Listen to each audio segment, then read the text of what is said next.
কাকার দেখি heavy cycle, sorry cycle কইলে ভুল হবে, এটা হচ্ছে মোটর সাইকেল।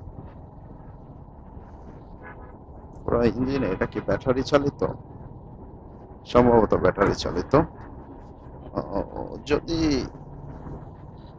রানিং এ না থাকতো কাকার কাছে জিজ্ঞেস করতাম, হাই হাই আমি তো ভুল রাস্তায় ঢুকে গেছি মনে হয়, সবাই দেখি ডাইনে যাই, তাই তো আমি ভুলে গেছিলাম।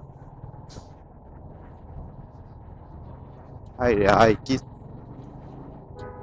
ইদানিং ইউটার্ন গুলো চেঞ্জ হয়ে হয়ে আমি না টোটালি মাঝে মাঝে খুবই ভুল করতেছি, মানে মনেই থাকে না যে ইউটার্নটা এইভাবে যাইবো আর কি। পেছন থেকে দিচ্ছে হর্ন, আমি এখন ডাইনে যাবো না বাইরে যাবো, আমার তো লুকিং গ্লাস আটকানো।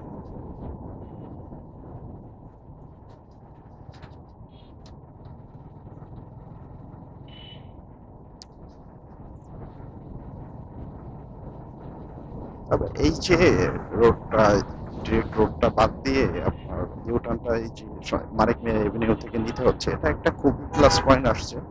কারণ মানিক মিয়া এভিনিউ থেকে ইউটার্ন নিতে গেলে রোডের সাইজটা অনেক বড়, প্লাস জ্যাম লাগতেছে কম। বাট এরপরে এই যে তার জ্যামের কোনো অভাব নেই, আলাই দিছে চাপায়ে, মানে কি পরিমাণ সিগন্যাল, আমারটা বামে চলে, এই চলে বামে, আবার এই চলে আইছে ডাইনে, পুরো ভয় পেয়ে গেছি। রাস্তা তো এটাও বন্ধ। এলো মানিক মিয়া এভিনিউর অবস্থা। এখন তো অফিস টাইম শেষের দিকে, অধিকাংশ রাস্তাঘাটে জ্যাম থাকবে। আর আমি ঢুকে পড়ছি হচ্ছে ভিতরে। আমার যাওয়া উচিত ছিল আরো বাম পাশ দিয়ে, কারণ ওই বাম পাশ দিয়ে ফুটপাতের কাছ দিয়ে যাইতে মন চায় না, এই কারণে আসলে যাই না।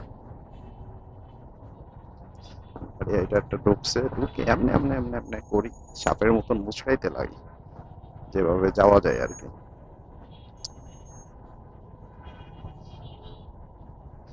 বড় লোকরা তো আছে সব এচির ভিতরে, আমরা তো গরিব মানুষ, আমাদের তো এই যে কালা হয়ে যাইতেছে পুরো রোদের তাপে। যদিও রোদ নাই, বাট তাপের পরিমাণ যথেষ্ট বেশি। হয়তো সারাদিন পিছের উপরে যে রোদটা পড়ছে, এই রোদটার কারণে তাপমাত্রা বেশি হয়ে গেছে। যাই হোক, জ্যামে দাঁড়াই থেকে আর কতক্ষণ থাকবো বুঝতেছি না, কারণ ছাড়তেছে না। সো জ্যামে দাঁড়াই থেকে কথা বলার কোনো মুড থাকে না। তো এই পর্যন্ত, আল্লাহ হাফিজ, আসসালামু আলাইকুম।